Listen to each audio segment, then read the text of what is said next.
Okay, अस्सलाम वालेकुम। Common emitter amplifier है जो कि आपने अपनी लैब में प्रिपेयर करना है, उसकी सर्किट डायग्राम और उसे कैसे आपने सिमुलेशन कैसे परफॉर्म करनी है, वो मैं अभी आपको बताता हूँ। सबसे पहले क्योंकि आप ट्रांजिस्टर के ज़रिए से कॉमन इमिटर एम्पलीफायर बनाएंगे, तो यहाँ से आप कॉमन इमिटर एम्पलीफायर को सेलेक्ट करने के लिए आप ट्रांजिस्टर को सेलेक्ट करेंगे। तो ट्रांजिस्टर में हम सेलेक्ट करेंगे BJT BC547, ठीक है, जो कि एक एनपीएन ट्रांजिस्टर है। BC547 मौजूद है, इसे हम सेलेक्ट करेंगे और हम इसे ओके कर देंगे और इसे प्लेस कर दिया जाएगा, ठीक है।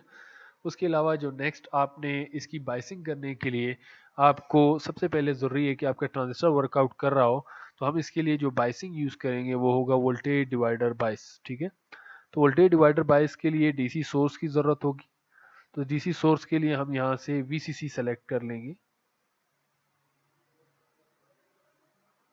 ठीक है। तो हमने अपने ट्रांजिस्टर के लिए एक वीसी सोर्स सेलेक्ट कर लिए, ठीक है। उसके साथ ही हमें रेफरेंस के लिए और ग्राउंड ज़रूरी होगा, तो हम यहाँ से ग्राउंड सेलेक्ट कर लेते हैं, ठीक है। तो हम वोल्टेज डिवाइडर के सर्किट बनाने से पहले आपको अपने ट्रांजिस्टर के कलेक्टर और इमीटर टर्मिनल पर भी रेजिस्टर्स लगाने होते हैं, जो कि गेन में काउंट हो रहे होते हैं, क्यू पॉइंट की कैलकुलेशंस के लिहाज से काउंट हो रहे होते हैं। उसके अलावा आपके ट्रांजिस्टर की प्रोटेक्शन के लिए भी यूज़ हो रहे होते हैं। तो हम उसकी प्रोटेक्शन के लिए जो रेजिस्टर्स यूज़ करेंगे उसे हमने यहाँ से सेलेक्ट कर लिए, ठीक है। तो हम यहाँ से चले गए रेजिस्टर्स पर और रजिस्टर हमने पिक कर लिया है, ठीक है। कंट्रोल आर प्रेस करेंगे तो ये इसकी डायरेक्शन रोटेट हो जाएगी। तो एक रजिस्टर हमें यहाँ पे चाहिए होगा, जिसे हम आर सी कहेंगे, ठीक है। एक रजिस्टर यहाँ पर होगा जिसे हम आर ई कहेंगे। इसी को अगर हम कॉपी करके पेस्ट कर लेते हैं तो हमें वोल्टेज डिवाइडर बाइसिंग यूज़ कर रहे हैं, तो दो रजिस्टर होंगे जिसे हम आर वन और आर टू कहते हैं, जो कि आपके पास बेस पर वोल्टेज प्रोवाइड करने के लिए ज़रूरी होंगे, ठीक है। तो हम अगर कनेक्शंस प्रोवाइड करने हैं तो मैं यहाँ से इसे कनेक्शंस प्रोवाइड कर देता हूँ, ताकि आपको समझ में आ जाए कि आपके पास एक वोल्टेज डिवाइडर बाइसिंग की सर्किट डायग्राम बन गई है। ये ट्रांजिस्टर की डीसी एनालिसिस की सर्किट डायग्राम भी है। इसके ज़रिए से आप अपना जो ट्रांजिस्टर है उसका क्यू पॉइंट फाइंड करेंगे, ठीक है। क्यू पॉइंट फाइंड करने के अलावा ये आपको बता देगा कि आपके पास मैक्सिमम कितना एम्पलीफाई किया जा सकता है सिग्नल को, और इनपुट सिग्नल कितना मैक्सिमम अचीव किया जा सकता है, ठीक है।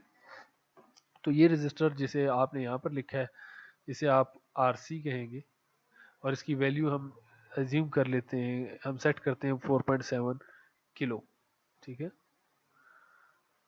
इसे हम 47 किलो ओम कर देते हैं।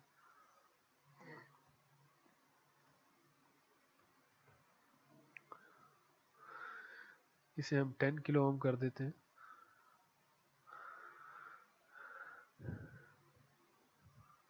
और ये जो हमारे पास आर ई रजिस्टर है जो कि इमिटर टर्मिनल के साथ कनेक्टेड है, इससे हम 470 ओम्स कर देते हैं, ठीक है। आप इससे ज़्यादा भी कर सकते हैं, ठीक है। आपको ट्रांजिस्टर के लिए उसकी जो डायनामिक रेजिस्टेंस है, जिसे आप आर ई डैश कहते हो, वो सेलेक्ट करने के लिए आप उसे 47 ओहम्स सेलेक्ट कर सकते हो, ठीक है। तो जो आपके पास आपको कैलकुलेशन वगैरह परफॉर्म करनी हो, तो उसे हम लेट कर सकते हैं या हम एज्यूम कर सकते हैं। उसकी कैलकुलेशन भी है, लेकिन आप उसे एज्यूम कर लें कि आपके पास जो डायनामिक रेजिस्टेंस है वो 47 ओहम्स है, ठीक है। तो अब आपके पास एक वोल्टेज डिवाइडर सर्किट कंप्लीट है।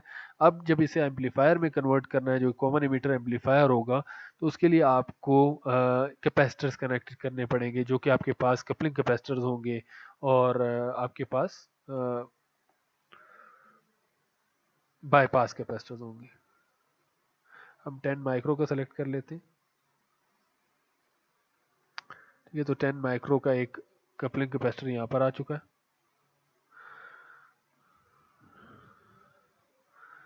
ये कपलिंग कैपेसिटर हमें यहाँ पे ज़रूरत होगा, क्योंकि हमने यहाँ पे लोड रजिस्टर को कनेक्ट करना है। और एक हमारे पास बाईपास कैपेसिटर होगा जो कि इसे बाईपास कर रहा होगा, ठीक है। वैल्यूज हमने सबकी सेम रहने दी है।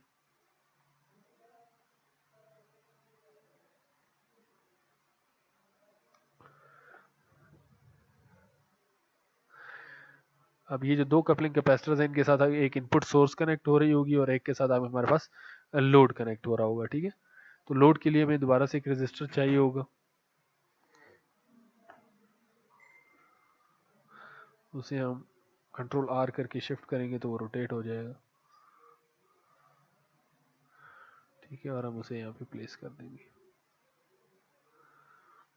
उसकी वैल्यू आरसी से एटलीस्ट 10 टाइम्स ग्रेटर होनी चाहिए, तो हम इसे 4.7 से 47 किलो होम्स कर देते हैं। ठीक है,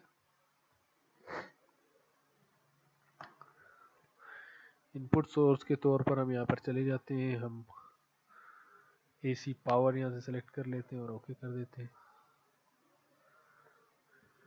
या इससे अच्छा है कि हम पावर सोर्सेज में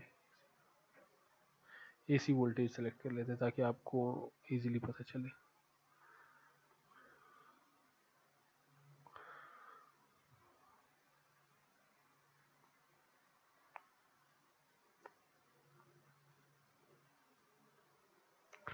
इसकी वोल्टेज हम जो पीक से सेलेक्ट कर देते हैं वो हम कहते हैं 10 मिली।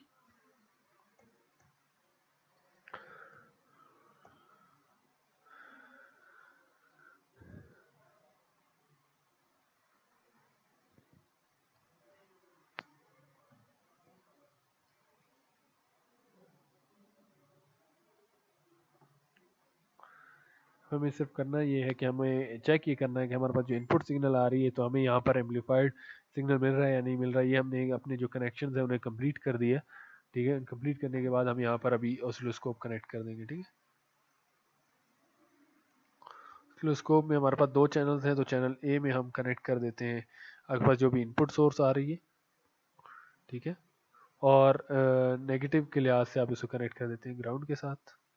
इसके भी नेगेटिव टर्मिनल को आप कनेक्ट कर दें ग्राउंड के साथ, और पॉजिटिव के लिए अब आप इसको कनेक्ट कर देंगे जो आपके पास पॉजिटिव टर्मिनल आ रहा है, क्योंकि आउटपुट वोल्टेज चेक करना है तो आपके पास लोड के अक्रॉस कितना वोल्टेज आ रहा है।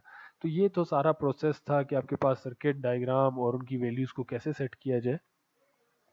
ठीक है, तो जब आप इन सर्किट डायग्राम्स को बना लेते हैं, उनकी वैल्यूज़ को कनेक्ट कर देते हैं, आपने BC547 एनपीएन ट्रांजिस्टर भी कनेक्ट कर दिया है, बाइसिंग्स भी कर दिए हैं, इनपुट सिग्नल और आउटपुट सिग्नल भी प्रोवाइड कर दिया है। इनकी मैथमेटिकल कैलकुलेशन के लिए आप इनकी गेन कैलकुलेट करेंगे, जिसमें AV का फार्मूला आपको मिल जाएगा। RE डैश मैंने कहा डायनामिक रेजिस्टेंस आप एज्यूम कर लेंगे वो 47 ओहम्स हो। ठीक है, और आपके पास उसके अलावा जो कैलकुलेशंस है क्यू पॉइंट में आपने VCE और IC को फाइंड करना है। ठीक है, तो ये चीज़ें करने के लिए आप जब इस सर्किट डायग्राम को देखते हैं, तो ये सर्किट डायग्राम मैंने पहले से भी बनाई हुई है। ठीक है, तो ये जो आपके पास सर्किट डायग्राम आ रही है, यहाँ पर हमने चैनल बी में कनेक्ट किया है इस इनपुट को, और चैनल ए में कनेक्ट किया हमने आपके पास जो आउटपुट आ रही है। ठीक है, उसे कनेक्ट किया। तो अब आपके पास ये सर्किट डायग्राम कम्प्लीटली मौजूद है। हम देखते हैं कि आपके पास आया इनपुट सिग्नल जो कि 10 मिली वोल्ट का सिग्नल है, वो गेन हुआ है या नहीं हुआ। ठीक है, प्ले करते हैं इसको।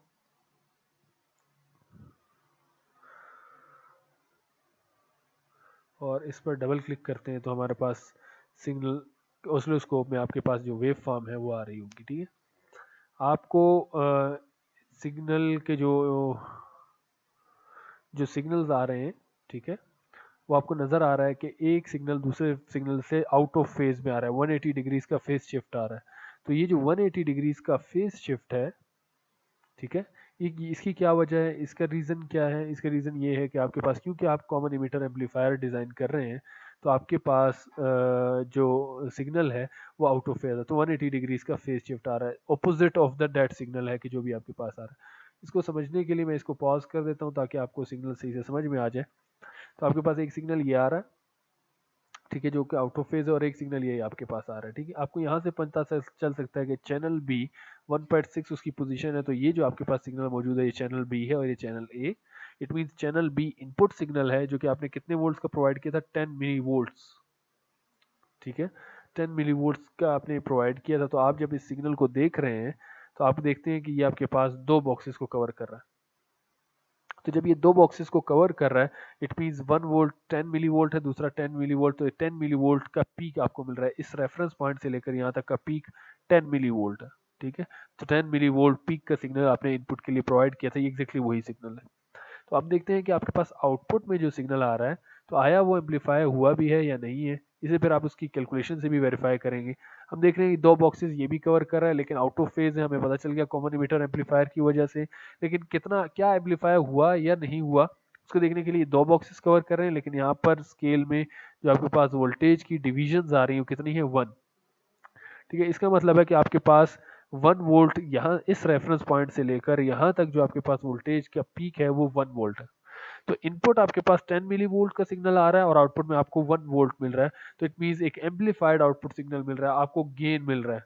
तो गेन की जब आप कैलकुलेशन करेंगे तो आपको ऑलमोस्ट 100 वैल्यूज का गेन मिल रहा है, ठीक है। तो ये आपकी इसकी कैलकुलेशंस हैं, उनकी कैलकुलेशंस देखें और इन चीज़ों को काउंट करें। अगर आपके पास आप सिग्नल को एम्पलीफाई करते हैं लेकिन आपके पास आउटपुट लेते हैं और सेटिंग्स में वैल्यूज वैसी नहीं आती, तो आप ज़रूर स्केल में टाइम पर डिविजन्स को देख लें कि टाइम बेस के लिहाज से स्केल क्या सेट किया गया है, चैनल ए के लिए क्या स्केल सेट किया गया और चैनल बी के लिए क्या स्केल सेट किया गया। ठीक है, उसके अलावा अगर आपको कोई भी क्वेश्चंस हैं तो आप फील फ्री हैं, आप मुझे पूछ सकते हैं। ठीक है, थैंक यू।